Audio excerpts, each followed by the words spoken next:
that's why I think it would be well worth it to break it down that way, because like I said, people, then you can envision like someone, a bedroom, but someone may not need a ceiling fan. They may be being used as an office. So I don't need that. That's perfect for, or even if it's a smaller room, that's still fine because it was just going to be a study or office anyway. You know, so, you know, but you know, sometimes 3-bedroom can be kind of tricky, you know, or 4-bedroom, and you get there and it's like, oh, is this a bedroom?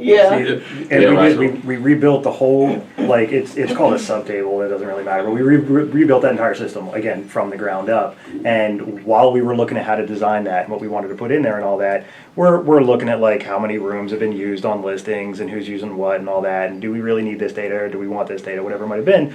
And in one of the early planning meetings, I was looking at, like, you know, do we really, I mean, room dimensions, I guess, but, like, does it need to be for every room? Do we need to have it? Like, somebody's going to click sewing room. Do we need, you know, do you need dimensions on a sewing room? Right. And I thought I'd heard every question. I swear the next day, a lady called me, and I really hope she's listening because she's going to be really excited. She said, I got a client who needs a sewing room that's at least 20 feet long because she's got a commercial sewing machine she needs space for it. I was like, I literally was talking about this yesterday, and we're building in a new system. I don't have anything for you for 6 months or a year, you know, whatever this was, but like it flat out amazed me that the one example that I just randomly pulled from this list, and the next day it was needed by someone. So because you know, it does happen. I have clients all the time. They're like, you know, I have this, you know, antique piece of furniture, and I need to make sure that it fits. I need to make sure what the dimensions are in that room.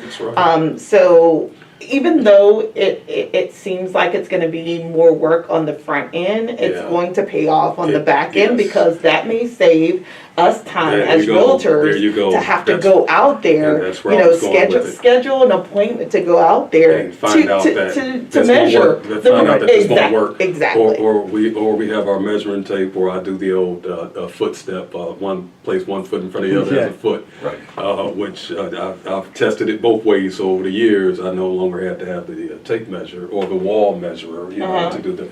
And you're doing all that with the client, and they can appreciate it. But if you see it, they know it, you know, offhand, and say, oh, and it's interesting how sometimes people will buy based on the furniture or some special piece that they have, and you know, when we say, well, wow, you pick this special need over the actual.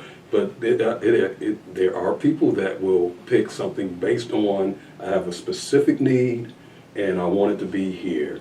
And that's what I think would be great about that, using room size.